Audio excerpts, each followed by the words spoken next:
pupil's book called Introducing Craft Design and Technology, published by Hutchinson's, is available from this address. It's Books for Students, Leamington Spa, Warwickshire, CV31 1NB, or from your usual supplier. The price is £3.25.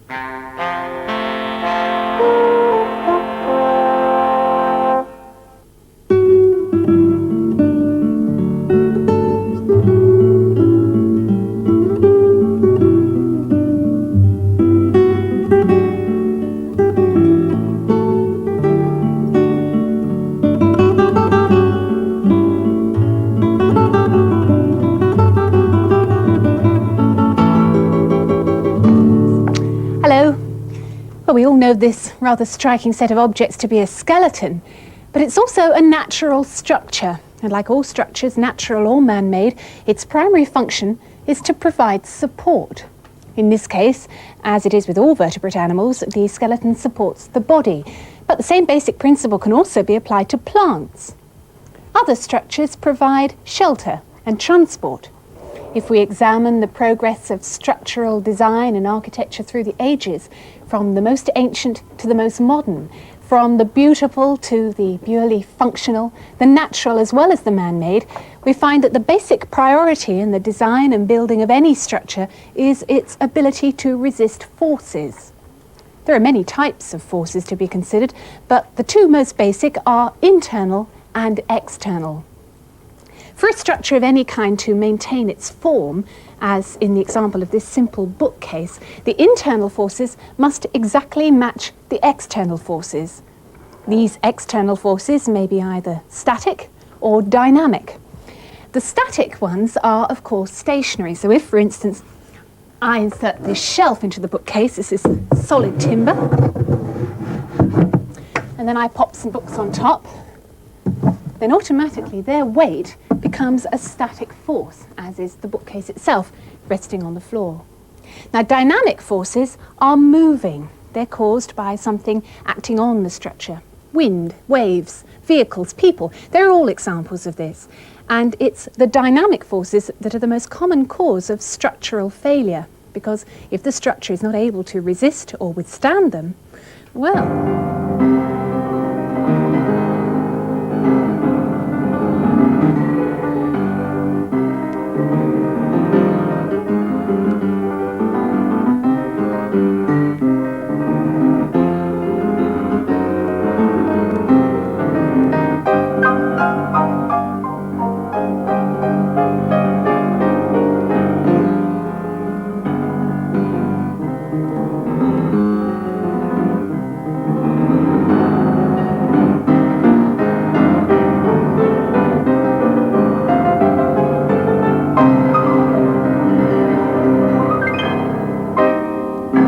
oh dear. Well, you remember that we said that the internal and the external forces must match exactly.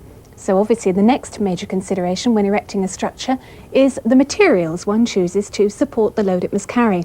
And the best way to demonstrate this is if I put a thin 3-ply shelf into this bookcase, and then I plop some quite heavy books on top. I think you can get the outcome, can't you? Fairly obvious. Well, modern technology has provided many great benefits to a wide range of industries, and construction is no exception. The sight of scaffolding around a building that's either in construction or under repair has been a familiar one for over 200 years now, and although its basic purpose has not appeared to have changed very much, its function in the construction industry, as well as the methods of erecting it, certainly have.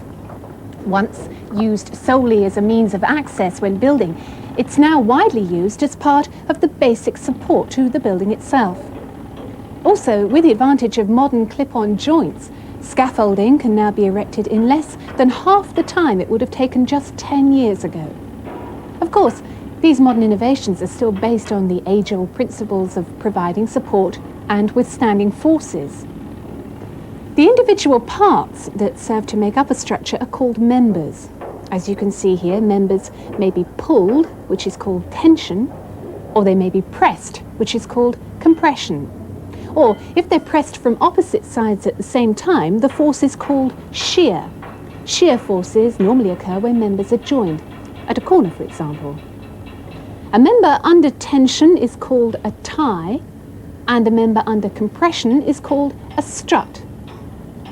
If we look closely at the structures around us, whether it's a large building complex or a simple kitchen chair, it's easy to isolate the individual members and recognise their purpose in the support system of the structure as a whole. The design and building of structures are not strictly the domain of the construction industry, though. Many people derive great pleasure from building things for themselves and often using their own design. It could be something simple and functional, like the bookcase, or it could be something as elaborate as this homemade catamaran. Inspired by a competition held by the Royal Yachting Association to design and build a practical sailing vessel for under £200, Don Clark, a train driver from Hitchin, built this craft mainly from materials collected at his local rubbish tip. We joined him when he was about to sail her for the first time. Then on a visit down to our local scrapyard, I found the two leading edges off an airplane wings laid in the yard. They were, immediately I saw them, I could see this catamaran sat there with all the gear on it, and I thought, well, you know, here you go. So I went and asked the scrap merchant what he wanted for these leading edges off the wings, and he said it cost me about £22. Took them home and slowly, bit by bit, worked things out. Problems as they came along. The water flow under the back of the hulls proved not to be correct, so I had to cut the bottom of the hull out in a curve to help the water flow around the rudder. The bows, they were made up from expanded mesh, galvanised mesh, and given layers of fiberglass and paste to smooth them down, then filled with foam buoyancy.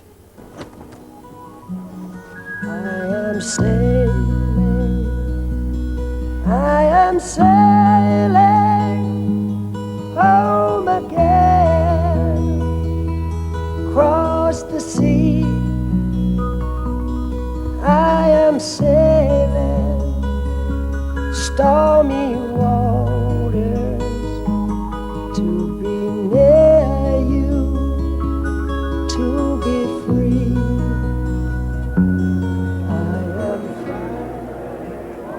The winner of the competition turned out to be a professional boat building firm from Scotland. Nevertheless, Don Clark must have derived a great deal of pleasure from his enterprise. Well, structures not only provide shelter and support according to our environmental needs, they're also a reflection of the society we live in. For instance, just by looking at the skyline of these 4 different cities, we can get a fairly good idea of the quality of life in each of them and the sort of living environment they provide. In a city like London, which is very rich in history, you can certainly see what life must have been like for the city's inhabitants in centuries gone by. Well, to tell us more about that, we have with us Owen Luder, who is the former president of the Royal Institute of British Architects, and he's spent many years studying and documenting architecture in the City of London.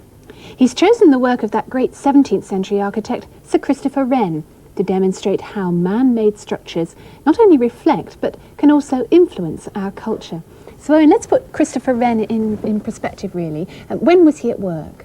Great Fire of London, 1666, gave him the great opportunity, in fact, to effectively rebuild London. St Paul's Cathedral, which still dominates the skyline, the Wren City churches, 50 churches in something like 20 years. Which is almost about 3 a year, isn't it? So it's a great deal. Obviously shows that churches were great priority in the rebuilding plan. Yes, the churches were the centre of the community, the centre of the parish. Each parish had its own church, and as they'd all gone in the fire, they had to be rebuilt. But of course his crowning glory was St Paul's Cathedral, which I think everybody knows, coming up Ludgate Hill there, the towers, the columns, classical architecture, going back to Greece and Rome, the Renaissance, something quite new and quite foreign, in fact, to London at that time, crowned by the dome, possibly Wren's greatest achievement. Tremendous amount of stone carving, timber carving, and the dome, 3 domes in fact. The outside dome, lead covered, you see the inside dome, which is a dish which looks quite different, and the cathedral designed as a Christian, as a cross, as all Christian cathedrals were, embellished with painting, sculpture, wood carving, tremendous richness, tremendous importance of the cathedral as the centre of religious activity in the City of London. How long did it take to build? Must have taken ages. 50, 60 years, a lifetime. And Wren just about saw it finished as his crowning achievement. Is it difficult to fit windows into churches? They're often very dark, aren't they? Well, early churches with thick stone walls, very small windows, as in fact the structure became lighter, more windows, and windows used decoratively with coloured glass. And of course outside, the church is invariably marked with steeples. So Mary Le Beau, one of Wren's most famous steeples. Those are the Bow bells, aren't they? The Bow bells, the Cockney rhyming stand, oranges and lemons. But all the churches had either a tower or a steeple of some sort. St Andrew by the Wardrobe, a brick tower. How did it get that name, for heaven's sake? Well, the Wardrobe was a sort of royal store just close by in St Andrew's Lane, and that's how the name came about. And another St Andrew up at Holborn, a stone tower here, slightly taller, again small windows, but again marking the church in its particular area. And of course inevitably dominating the skyline immediately around it. But no steeple in that case? No steeple in that case. Wren had tremendous variety. At St Martin's, the little church on Ludgate Hill going up towards St Paul's, a steeple, lead covered, quite a marker. The steeple and the tower brought slightly forward to accentuate the entrance into the church, but the whole thing sort of flows upwards from the ground, in fact up to the steeple. The opposite way to the forces. The forces start at the top and finish up on the ground. And steeples had to be near to heaven, presumably, so the higher the better. Well, they were a finger pointing to heaven. They were the parishioners giving glory to God. So Vadas Foster, unusual because that's almost a Gothic-looking steeple. In fact, it's very classical. It uses pilasters and curves and light and shade. Really quite unique, and the only one that Wren, in fact, did of that design. He was so inventive, wasn't he, with all the different designs we've seen? 50 churches, and not one is the same. Tremendous imagination. St Clement's Danes. The bells of St Clement's, we can hear. The bells, in fact, came in. Inside, the space is covered, in fact, by a barrel vault, a tunnel, a vault, supported on the columns either side, windows letting the light in, and in fact the barrel vault, the tunnel vault, pierced at the top with rather like modern terms dormer windows, letting light in over the top. Again, tremendous carving, stonework in richness. This was the most important building in the neighbourhood. This looks like a wedding cake, this is St Bride's, the wedding cake steeple of Wren.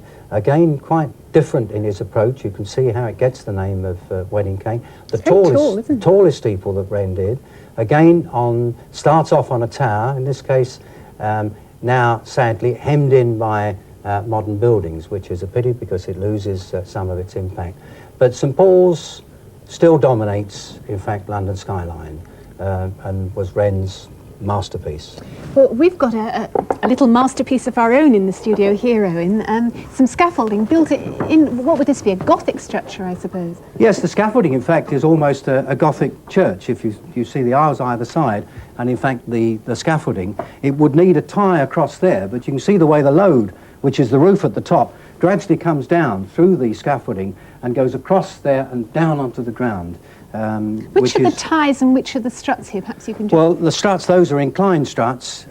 These would be ties across, and there should in fact be a tie across there holding the thing in. The triangle is rigid structure, it can't move. So as an architect then you have to tie together all the technical requirements with the aesthetic value that you want at the end of it all. An architect has to enclose space and give cover, and he has to in fact give visual delight, make people excited by seeing the buildings, and that's what an architect's job is all about. And what Christopher Wren did so well. Owen, thank you very much indeed. Well, in spite of the fact that in the 20th century we now have different social conditions, materials and requirements, architecture is certainly not just about enclosing spaces to provide shelter. It's also to create visual satisfaction and interest, and that principle is just as true today as it was in Christopher Wren's time. Bye.